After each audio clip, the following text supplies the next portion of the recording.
So hopefully you've had some time to think about what it is you want to gain from the module. And I'm just going to highlight some of the topics that I'll be covering, or I hope to cover, and hopefully that's in line with what you have just been thinking about. So I mentioned a little while ago the different types of difficult behaviour. Some are quite dramatic, others they're quite minimal, but they're annoying. Why, for example, do people just do enough work and it puts a lot of pressure on the other team? There's got to be a source of that behaviour. Why do some people act like bullies? So these are not excuses, but we need to look at the sources. And then, of course, there are some very simple techniques and strategies. It's not rocket science.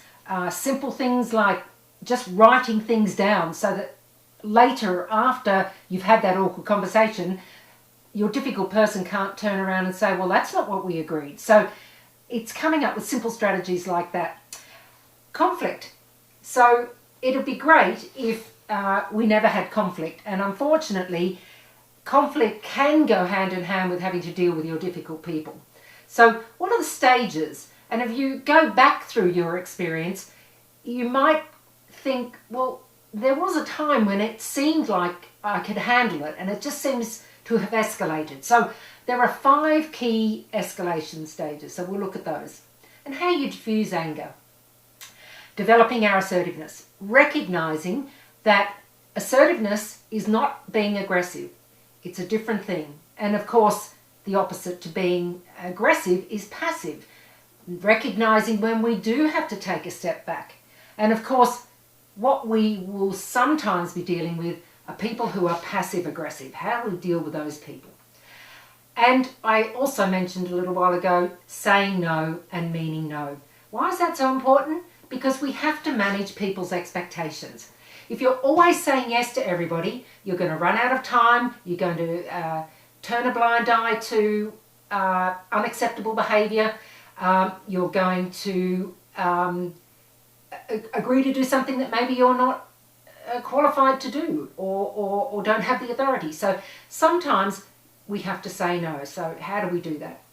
And what do we say when we're holding awkward conversations? How do we not take things personally?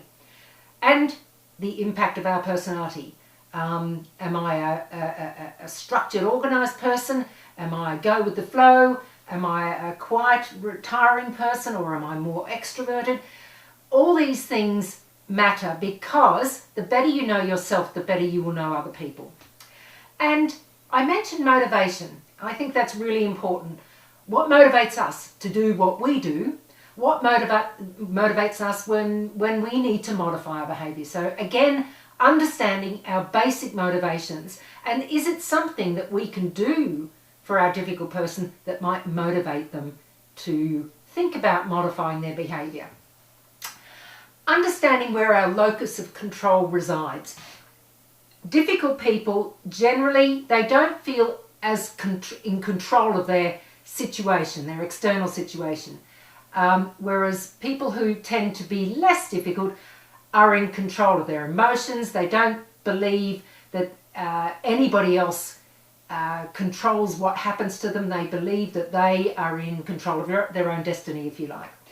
And what about when someone's trying to intimidate us or being sarcastic? And that's very much how passive-aggressive people behave. It's kind of low level. So how do we deal with that? Calming people down, developing our active listening skills, learning to be empathetic. And I know sometimes with challenging people, you think, I've tried everything. But that still shouldn't excuse us from trying to put ourselves in their shoes. Equally, we're trying to encourage them to see things from our point of view. Interacting and responding appropriately.